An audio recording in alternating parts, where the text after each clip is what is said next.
Assalamu alaikum and good evening. My name is Yusuf Ismail and the program you're watching is I Beg to Differ.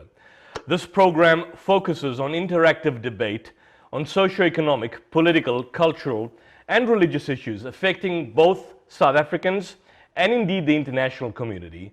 And this is a program where we attempt to unpack some of the salient issues of our time, attempting to get you, the viewer, to the bottom of the story.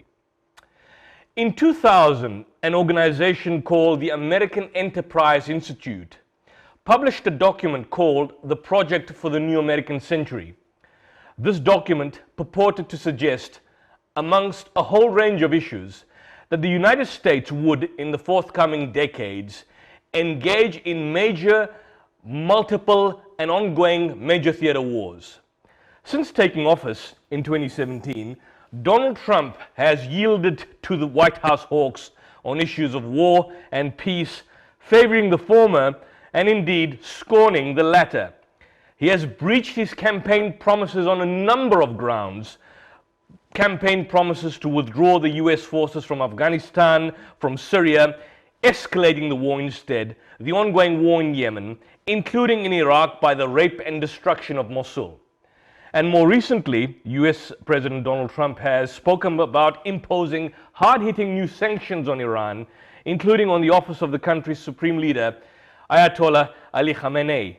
Mr. Trump stated that the additional measures were, amongst other things, in response to the shooting down of a US drone.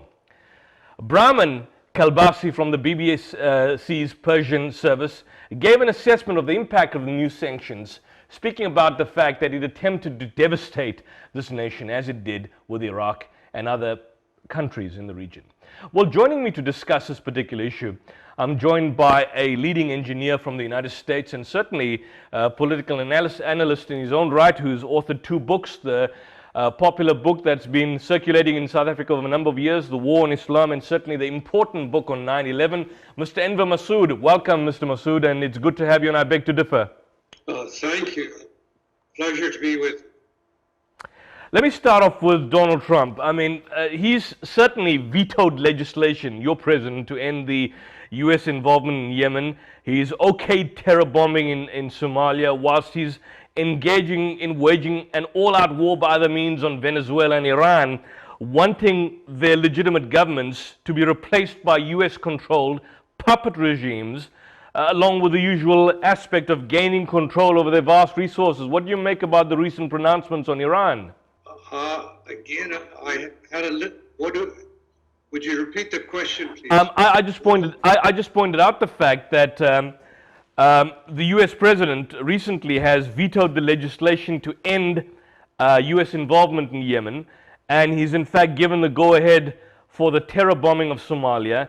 He's engaged in a all-out war against... I'm having difficulty here. There are missing words here and there, and this is... Okay, let me start off. Let me start off from this aspect, Mr. Masood. The U.S. Position on Iran at this point in time, what do you make of it? Well, Mr. Trump and his advisors have different positions, apparently. John Bolton and Pompeo, they're all for war. President Trump actually came in with some good instincts. He was going to end the war, get out of NATO, and he actually said on 9/11 itself that the attack had to have had bombs, so that it couldn't have been just the planes bringing down the towers. That's what he said on 9/11. He's changed his position since on 9/11. Yes, he has. Trump, it's hard to know what his position is on anything. It keeps changing. And I think the best we can say, he's like a businessman who is negotiating, and he tries to put down an offer on the table that he doesn't expect to get accepted, and then he comes back with another. So he jumps around. You can't tell what his position is on anything. Like most of his predecessors, Barack Obama, George Bush, Bill Clinton, Trump purportedly promotes peace, but in fact engages in waging war in multiple theaters, threatening more against Iran. What's the motivation What is the Well, underlying motivation for that? well, his motivation is the same as the motivation of all presidents. The first job after they get elected is to get reelected. That's their first priority. The other priorities are to control the markets and resources around the world. Now, in the Middle East, it's usually the energy resources and or pipelines that, which is what they want to control. The problem that I have is, as usual, and he's certainly aware about this as a businessman, that the cost of this adventurism is staggering. It's trillions of dollars down a black hole of waste, fraud, abuse, at the expense of social justice, which is fast eroding the entire United States to benefit Wall Street, benefit the nation's military, industrial, and security media complex. Yeah, more and more Americans are beginning to realize that the cost of this war is being borne by them, by the ordinary people, and that the profits are accruing to the biggest corporations who have interests there and the defense industries. So the people, American people, are beginning to wake up, but it's a long ways from having any real impact on the president. From what I can understand, Mr. Masood, Trump seems to be a geopolitical know-nothing. I mean, he showed profound ignorance of the fallout from the wars. In fact, he told, in some of his tweets, he says, we're in a strong position. I've got his tweet here. We're not going to send 1 million soldiers. I'm just saying if something would happen, it wouldn't last very long. Any attack by Iran on anything American will be met with great and overwhelming force. In some areas, overwhelming will mean obliteration. I mean, this is a tweet of a maniac. This man is a maniac. He doesn't understand the fallout of wars. He shows profound ignorance.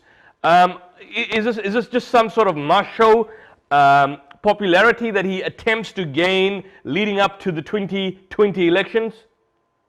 Well, he really doesn't come to the office of the president with any real background for that office. He has virtually zero background in foreign affairs. He doesn't seem to have any interest in history. He doesn't even seem to have an interest in reading now that he's in office. And he's trying to satisfy his base. He's now seriously worrying about his re-election. And he's trying to bolster his base. The Americans who, most Americans know very little about the world. So he's able to say things like that and attract those folks. I'm just curious to know this because this mantra has been going on for some time, which he's bought into it, surprisingly or not surprisingly, where he points out the fact that, he shows profound ignorance of the Republic. He says the U.S. request for Iran is simple: no nuclear weapons and no further sponsoring of terror. But in the annual assessment of global risks, the U.S. intelligence community in fact affirmed that there was no evidence of any Iranian nuclear weapons program or an intention to have one. Now, the point is, what buys this? Then what buys this whole idea? I mean, is he not informed by his own intelligence? Does he just simply do unilaterally as George Bush did before him? Well, I seem to have difficulty in following through the behavior here.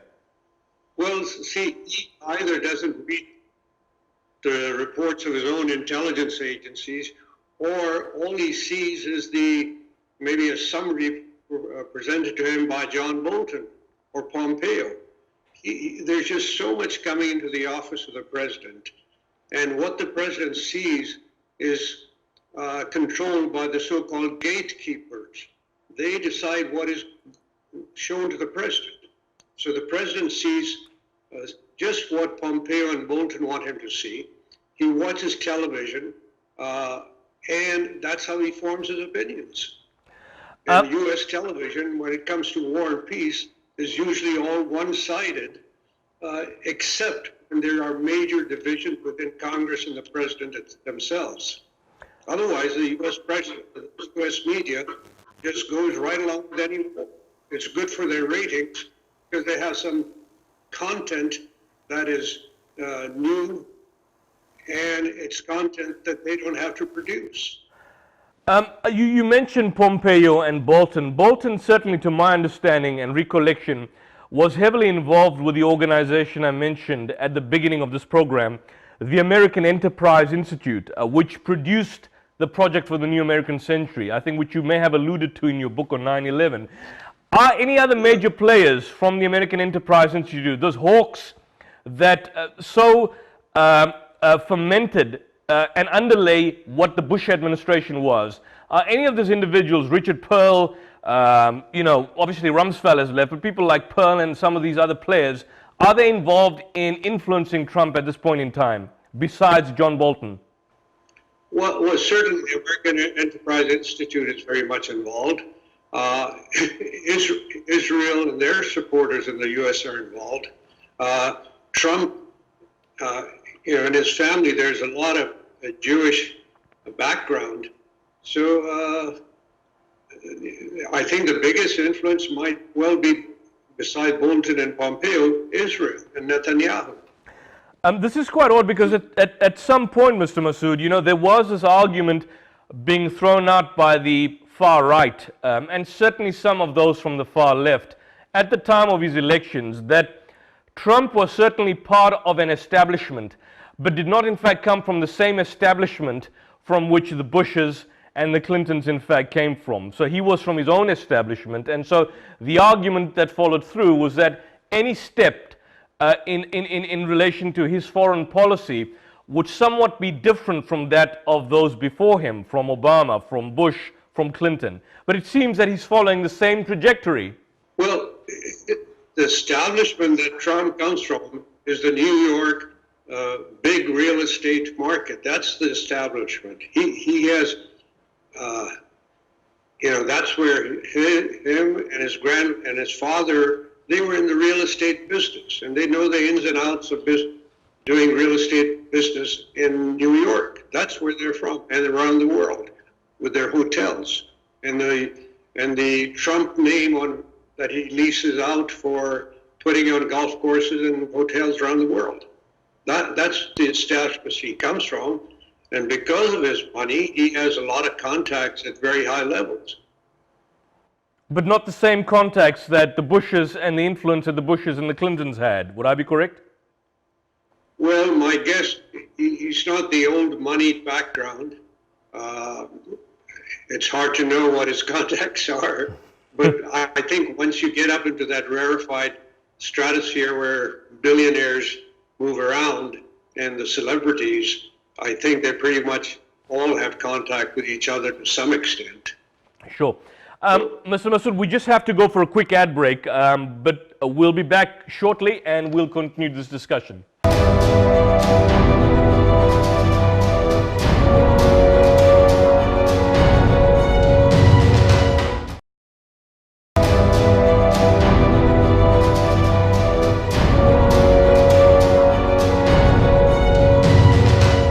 Welcome back to I Beg to Differ. I'm your host, Yusuf Ismail, and today we're discussing some of the global crisis that we see unraveling before our eyes in the Middle East. But certainly this is something that has been going on for the past 2 decades. And in me via Skype, joining ITV via Skype, is Enver Masood from the United States, a well-known engineer and author, and certainly public speaker on political issues and international issues. Welcome back, Mr. Masood.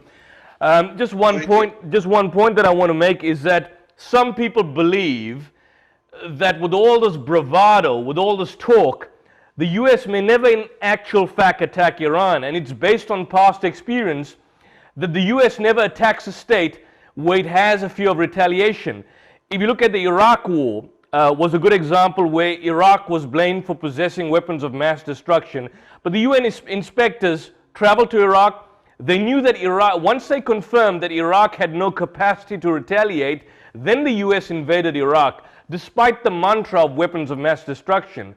But in the case of Iran, the situation is somewhat different. There's been talks about the next war in Iran for the past decade and a half, but nothing has happened. So, and some therefore argue that Iran will not be attacked and that these threats will be just simply verbalized and limited to sanctions against the regime. Your comments on that? I believe that any attack on Iran would be by accident. They will not deliberately attack Iran. It won't be either Iran or the U.S. will misread the other's intentions, and that's when the war is likely. Otherwise, the U.S. does not want to attack Iran.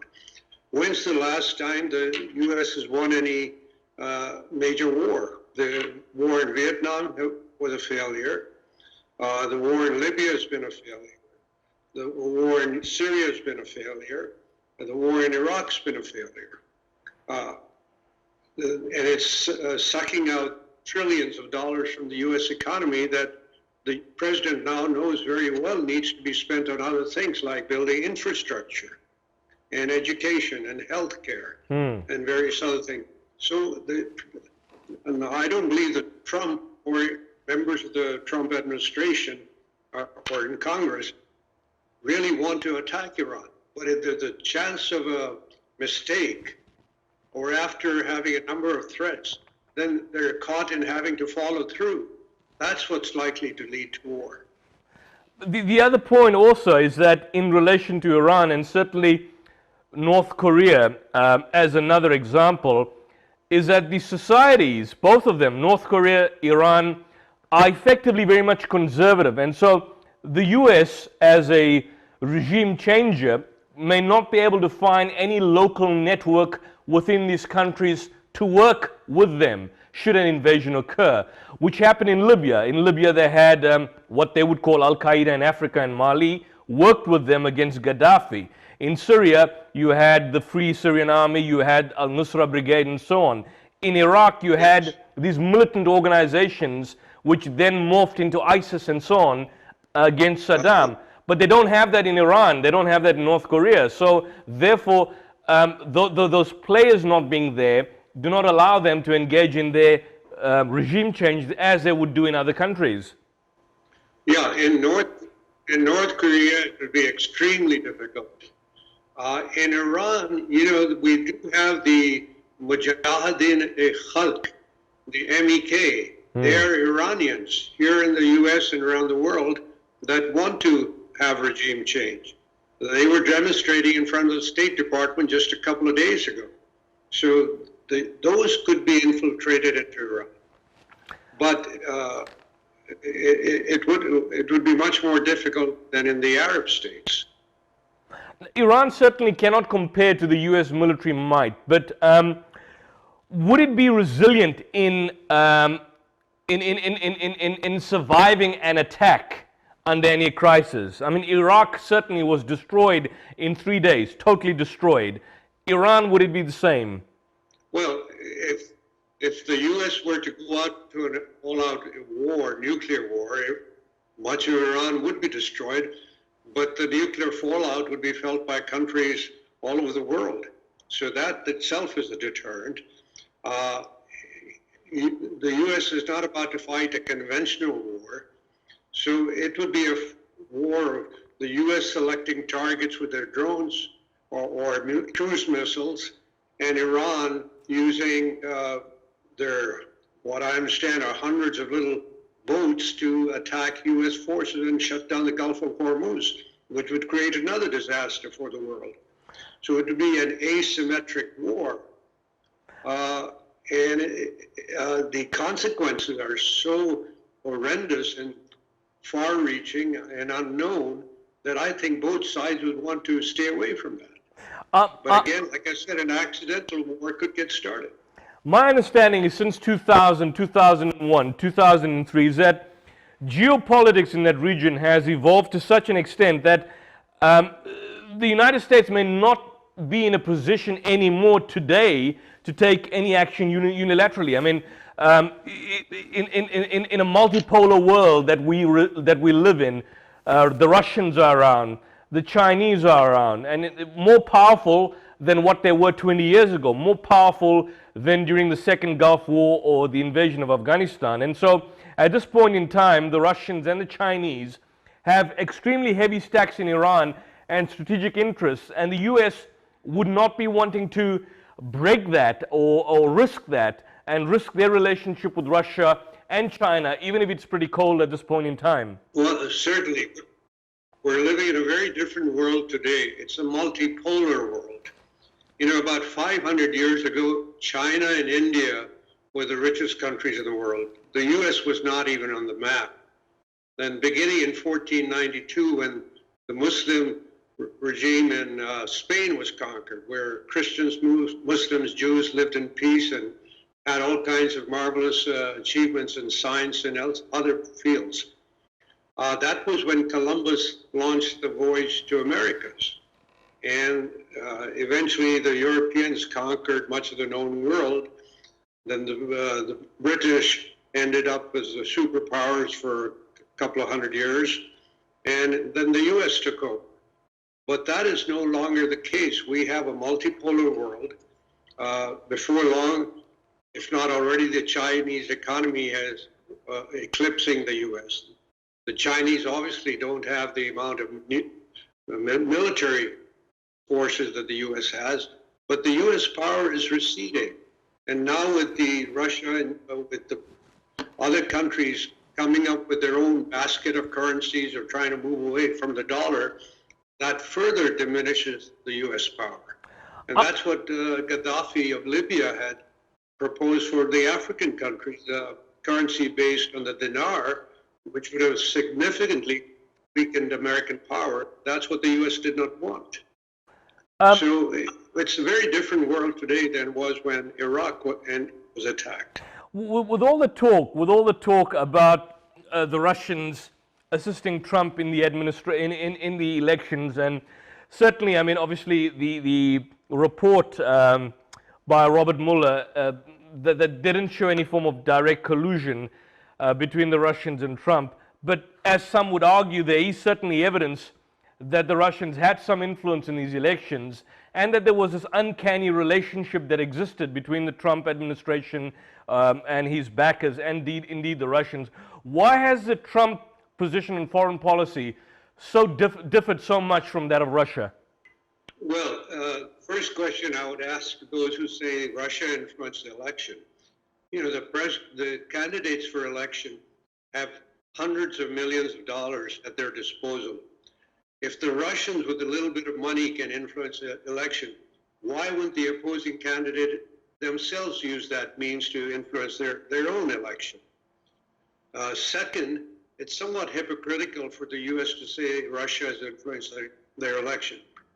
We, meaning the US, we've been influencing elections all around the world for a long time. So it's very hypocritical.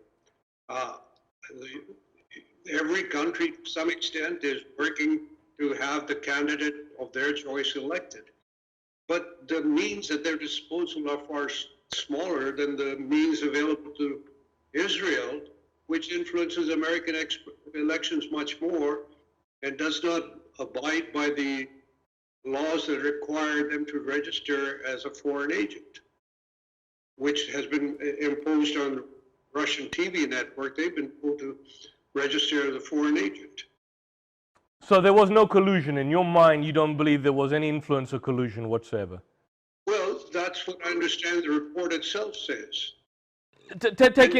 Yeah, go ahead, Inva. Yeah, I think I read that collusion is not a crime. It's conspiracy is the crime. Collusion is a vague term. I understand there's some legal argument there. I don't remember the specifics, but I understood that collusion itself is not a crime. Okay. Sure. Let's take this further, and we have to move on in this discussion. The player further down south in the Middle East, below Iran, Saudi Arabia, and particularly under MBS. Now, we are aware of the fact that the United States has had a kind of a schizophrenic relationship with Saudi Arabia for, the past 5-6 decades. But under MBS, the present Crown Prince, things have taken on a far more sinister deal, a sinister turn. You look at the Khashoggi killing that took place in certainly in last year, and the United States silenced somewhat on that. The ongoing supply of weaponry the support that it's given to decimate Yemen. Tell us what's going on there. Well, with Saudi Arabia, the U.S.-Saudi relationship, as you know, has been based on oil. Saudis provide oil, the U.S.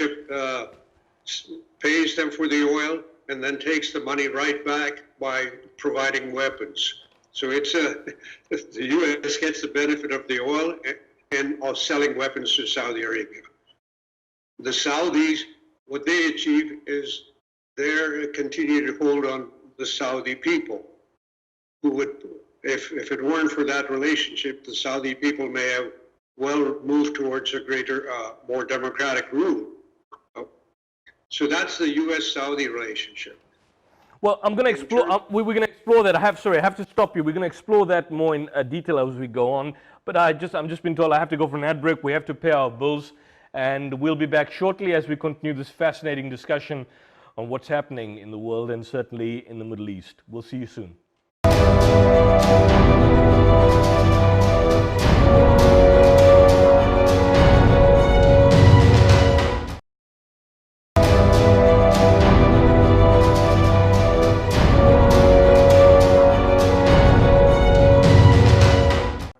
Welcome back to I Beg to Differ, and if you just joined us, I am in conversation with Enver Masood from New York, joining us via Skype. Welcome back, Enver. Just quickly on that last point, we talk about the oil that's in place, but so at this point in time, what is it that MBS is doing which his predecessors were not doing? Well, the Saudis have not wanted bad publicity or articles unfavorable to them. And apparently the journalist Khashoggi was doing just that. So he had to be silenced. And Mohammed bin Salman has his own agenda.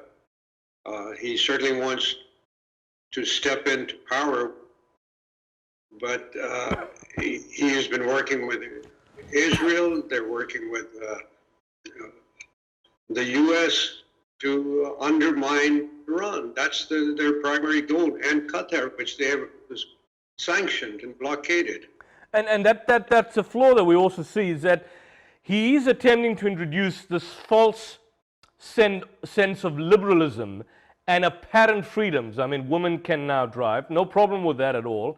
But he's opened it up to discos, nightclubbings, and all of that on one level, which is going to the one extreme, which purportedly gives a charade of Saudi society slowly opening up to more freedoms. But in actual fact, there is greater repression now, greater torture now within the Saudi dungeons and jails, and less political freedoms and dissidents than has ever been the case. And of course, as you pointed out earlier, a stronger and more nuanced relationship with the State of Israel.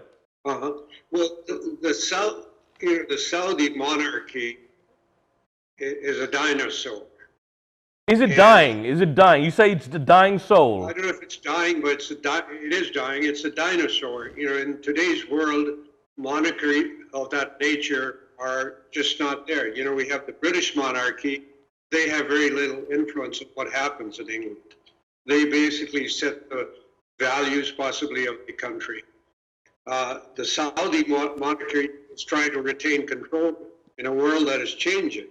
And it's becoming more and more difficult to control the narrative and to maintain control. That's the problem Saudi Arabia has. But the same argument is also made then against the Republic of Iran, that the same kind of human rights violations and repression that you see within the Saudi regime is happening in Iran, is happening at a more amplified state in Syria under Assad. And so there's no different, that the whole area is a vicious and hostile circle where these actions and repression and state torture is inevitable. Yes. They say the same things are happening in Iran to some extent, but there's a big difference. The Iranians, if you look at the number of women in their parliament, in high office, in sports teams, they have opened up country to opportunities for women for many, many years. It's nothing new. What they do have is the Shia religious belief is somewhat different than the majority Muslim Sunni belief, and they revere their imams more than the imams have greater control than in the Sunni tradition. So that too, there's some similarities between that and Saudi Arabia in that there's a power that is not quite democratic. But I think Iran would find ways of surviving and evolving their society on their own, and their people would remain satisfied if it weren't for the foreign blockades and sanctions and pressures on them. Does your magic ball predict the fact that at this point in time there's a significant possibility or plausibility, significant plausibility that there may just be an implosion in Saudi Arabia within the population itself, which may lead to the total and utter collapse of the monarchy? That could happen, and the Saudis are very afraid that the Shias near the oil fields might try to secede or create problems for them. That is their concern. Well, what happens? I mean, who fills the vacuum in? Because the problem is, strangely enough, in all these regimes, albeit Iraq, Syria, let's take, for example, Saudi Arabia, whenever the regime collapses, the vacuum is inevitably filled in by a far more extreme faction. Is that a likelihood happening in Saudi Arabia? Well, anytime you have the collapse of a regime, you're going to have chaos. Just look at what happened in Sudan after it's broken up into South Sudan. South Sudan is in turmoil. The reasons given for breaking up regimes don't pan out, and the end result is chaos. But see, the U.S. also benefits from chaos. In fact, there's a very good paper on chaos strategy written by the defense establishment. And the strategy of chaos is basically when the U.S. cannot achieve what they want through treaties and peaceful means, they create chaos. And they hope that within the chaos, they can find a leadership that will do their bidding. That is what's being done in Venezuela. That's what's done to Iraq. That's what's being done to Yemen. The U.S. is happy with the chaos because, hey, they may come out with a better leader or in line with their wishes. Well, what about the other side of the coin, where, for example, in Syria, you did have, some argued, a extremely repressive Assad regime was devastating its population, and human rights violations of a monstrous capacity having occurred. Well, yes, that's true. I mean, there were people that were benefited and there were people that were not benefiting. But you know, it wasn't too long ago that there was an article on Syria in a glossy Western publication, American publication, I forget if it was the Atlantic magazine or where, when they presented a glowing review of the Assad and his family, and there with lots of pictures and everything. So it always comes back to the current needs of the wishes of the U.S. So Syria was fine until it got in the way of their pipelines. So at the end of the day, the point being made by you, and certainly by many others, is that humanitarian violations, human rights violations, are not the means for intervention. It's certainly not the concern of the United States, provided that the dictator is a compliant dictator, regardless of the abusers. Regardless of the abusers. When Saddam, for example, killed the Kurds in '88, he was very much a compliant dictator of the United States. That changed in 1991. The same thing with, I think, the Shah of Iran, and well, I mean, that was an exception, but with Assad, the same thing happened. For a number of years, he was certainly a compliant dictator of the United States. And when that position changes, the political alliance shifts, then certainly he becomes a threat. So I think the viewers need to be aware of the fact that any intervention has never been motivated on the basis of humanitarian intervention, even in the Kosovo, even in Kosovo. That is the least of their concerns, humanitarian. If they were, they would not have attacked Iraq the way they did. Iraq was defeated. That's the first Gulf War. They were their military was devastated. Iraq was defeated, and then the second war, they were just attacking a population that had had years of suffering, starvation, and the humanitarian concern is not there. In fact, the Secretary Albright, who was then Secretary of State, was asked, was the war, she was told that 500,000 children have died, and was it worth it? And she said yes. Now, I remember that quote distinctly, and defended it, of course. Do you see the recent, you're familiar with the recent Al Fujairah and Aramco attacks that had happened? Have they benefited Iran? Do you think they've benefited Iran to the extent of lessening the chances of war? Has what benefited Iran? The attacks, the Aramco attacks recently that occurred, and certainly the Al Fujairah attacks.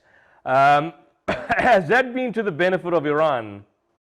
No. I mean, if you look at the motive, means, and opportunity, Iran had no motive to attack that tanker. In fact, the skipper of the Japanese tanker, or the owner of the Japanese tanker, has claimed that it was struck by a flying projectile. They have contradicted U.S. officials. They do not believe it was attacked by an Iranian mine, as it's claimed. Second, if you look at the picture provided by the U.S. of an Iranian boat next to the tanker, supposedly removing a mine, that is ridiculous. If you're removing a mine, you don't go with a boat full of people, park right next to the mine with people without any body armor to remove it. That is not how it would be done. That is no proof at all. And with the owner of the vessels themselves saying they were not struck by a mine, there's no merit to that U.S. argument. Who, in your opinion, was involved in the attack? Well, this is where we get into false flag operations. These are very common. If you look at the Gulf of Tonkin resolution that began the attack on Vietnam, President Johnson at the time was told that the Vietnamese had fired at the American ships. The Vincennes, The Viet Cong. The Viet Cong. Was it the Viet Cong? The Viet Cong had fired at their ship, and Johnson said, this is the exact quote, for all I know, they were shooting at whales, or we were shooting at whales. The attack on Cuba, the planned attack on Cuba. The Bay of Pigs. You're talking about the Bay of Pigs invasion, right? Right. Well, before that, President Kennedy was presented with a plan to attack Cuba by the Joint Chiefs of Staff, who proposed flying a plane to Cuba with Americans on board, but substituting it with an unmanned plane, shooting it down and blaming Cuba. President Kennedy turned down that plan. So there have been false flag operations throughout history from all sides. Operation Northwoods. Operation Northwoods, the classic example. Was it Operation Northwoods, right? Yes, that was the name of that one. So unless we have hard proof, one should not accept these type of reasons for attacking a country, particularly when that country has no motive for doing it, conducting such an attack. And just one point, Iran, as it stands today, being one could argue an expert in dealing in economic hardship by virtue of the sanctions that have been imposed upon it for I don't know how long, what, 20 years. Today it has a choice to either partially withdraw from the nuclear deal in case Europe doesn't stand up to its commitments and fills the void created by the severe US sanctions. But one thing is certainly clear, that Trump is doing everything in his power to help Iran fully withdraw from the nuclear deal and become a nuclear country with military capability. Would that be correct? Well, yes. Iran is in a very difficult place. As their leaders have said, they do not want nuclear weapons. The nuclear weapons take up a lot of money, and they need it for a lot of other things. And besides any moral argument, Iran cannot afford to go on a nuclear program. They do not want to succumb to the U.S. Regime, and they're holding out, and I believe they will hold out. But in the meantime, the U.S. walking away from that JCPOA, the Joint Comprehensive Plan of Action for Iran, is creating divisions around the world, and it is hurting the U.S. in the long run also. So this is a very difficult, tense situation for Iran, and the risk of accidental war is very high. I'm just going to stop you there, and I have to go for the final ad break, and then we're going to be back for the final segment of our Beg to Differ, and we'll wrap up this discussion. We'll see you shortly.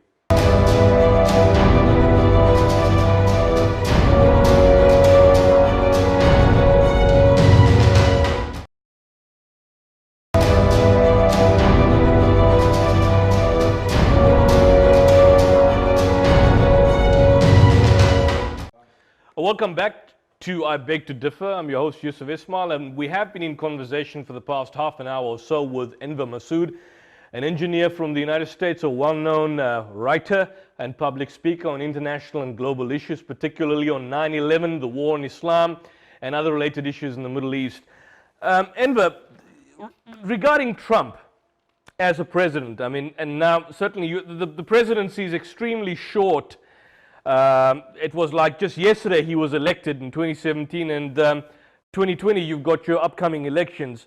His term of presidency, would you know, as bad and as fundamentally rotten as his position and perspective on society and life is, would you rate his administration as being somewhat less militaristic than the Bush and the Obama administrations?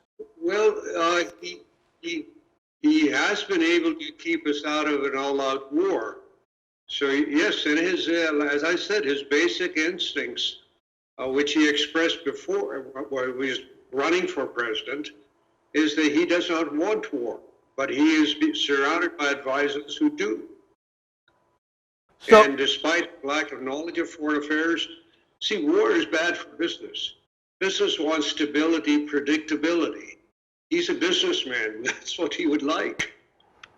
So would you then state that? Would you then? I mean, because it's strange to say this. Would you then state, as evil as bad as his administration is, as bad as his public pronouncements are, and certainly as bad as his mindset and mental state is, would you concede to the other argument and the other side of the coin, which some would argue that his presidency has been somewhat less harmful to the outside world than that of the Obama and the Bush administration? Well, I think you could say that.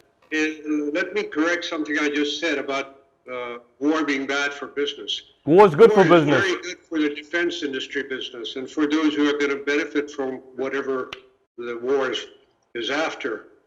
It's bad for Trump's business. Because he's not involved in the military-industrial complex. Bush, I mean, and the Cheney, you had Halliburton. Trump has been in real estate. He's never been involved in the in armaments and in the weapons industry. Would I be correct? Yes, I don't know his holdings, but you know his business is primarily in golf courses, hotels, and in selling his name for to put on hotels and golf courses around the world. So that's his business. Now, he may have some interest in the defense industries. I would almost bet that Pompeo and Bolton have business in those industries. And some of the players, obviously, Pompeo, Bolton, influencing him, but his own son-in-law. I mean, seems to be a person that changes whims more than he changes his underwear. I mean, Jared Kushner, his son-in-law, has kind of influenced to a large extent his own position on the state of Israel, moving the capital to Jerusalem. Something which is the kind of nepotism that you clearly see within his administration was not existent in the Obama administration or that of the Bush administration. Yes, I believe so. Basically, every president's administration seeks to benefit their supporters. That's how they got elected, and they have made implicit or unwritten agreements with their supporters to benefit them somehow, either by war or awarding them contracts. What we have is a system of legalized bribery in the US. Yeah. Speaking about, I mean, you've written such a large amount on 9/11 and spoken quite a lot about it. I mean, in the near future, do you ever foresee, I mean, at this point in history, with social media and awareness and online communication being at such a level as it is today than what it was 20 years ago, do you ever foresee in the foreseeable immediate future or early distant future any attack on American soil which could then be utilized as similar to 9/11 or probably on the scale of 9/11, which could then be used as a false flag to jumpstart another series of invasions and attacks on other countries? You know, predictions are almost always wrong.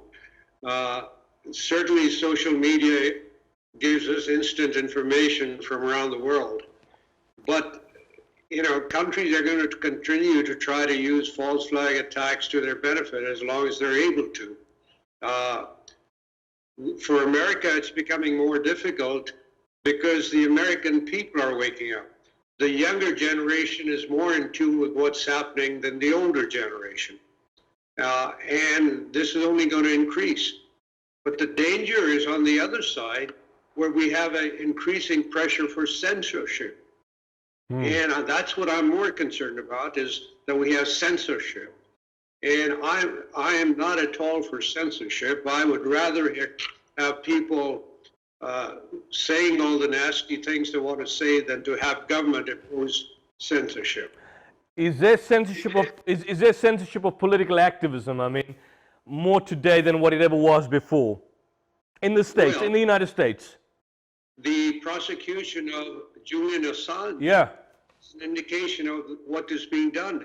That is sending a message to all journalists that if you get out of line, this is what can happen to you. What about the First Amendment? What about the First Amendment? Is that never invoked at any stage now? The U.S., when it's necessary, overrides any law that exists, and the Supreme Court will give in to that. You just look at the internment of the Japanese during that other war. Look at all the Muslims that are confined in jail. One group in particular, because they were playing with, what's that game they play with guns that fire? It's called Russian roulette, right? Russian roulette. No, paintball. Paintball, yeah. Yeah. So when the law is pushed aside whenever those in power want it to be. You know, that happens routinely.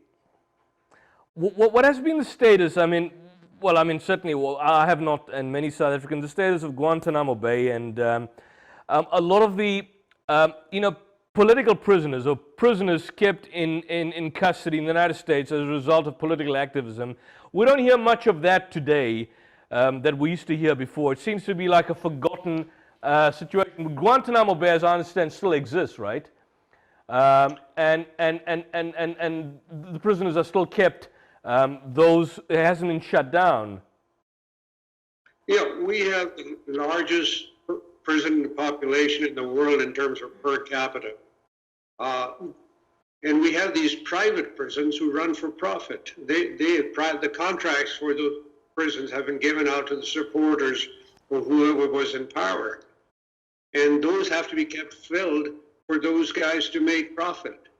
And that's the dirty nature of our prisons. The other thing is we have laws such as 3 strikes and you're out. So even 3 minor offenses can put you away for life because they're the so-called mandatory minimum sentences that the judges cannot override. So we have our prison system just prepares people for crime if they ever get out. What's your predictions on the upcoming 2020 elections? I mean, many see no viable, meaningful opposition. Bernie Sanders in his 80s, I think if he ever is elected, probably going to be the oldest president ever, highly unlikely. You see a likelihood, as many are arguing, of a second Trump administration? Well, I think Trump has a good chance of getting reelected despite all the shortcomings because the Democrats are not united. Among the Democrats, the leading contenders appear to be Elizabeth Warren and this new guy, Governor Buttigieg or something. My favorite would be Tulsi Gabbard, who has the most, I believe, intelligent position as far as War and Peace is concerned, but she is going to be shut out by the media. But the problem I have with Tulsi Gabbard is that as much as she comes out as articulate, as much as she speaks about peace, anti-war, she's got an uncanny alliance with the extreme far right in India, particularly her involvement with the BJP. That is my one concern, but I think she has begun to wake up to that to some extent. She was supposed to attend some function sponsored by that group, Indian group. They do sponsor her. They would like her to see becoming the president, as I understand, and she received a lot of sponsorship from them. Yeah, I have a lot of problems with what's going on in India. And that is definitely a concern with Tulsi Gabbard. Finally, the UN seems to be a dead body. What can the international community, what can Americans do, what can South Africans do to be given a chance to avert this kind of ever increasing Orwellian big brother state that is impinging and impeding on our societies? Well, looking at the world as an engineer, we have something called negative feedback. The world is a system, although it's very hard to put that in a diagram like some engineers would like to do. But every system within the system within your own body, your cardiovascular system, your motor vehicle, all systems require what we call negative feedback. And that negative feedback comes through the media.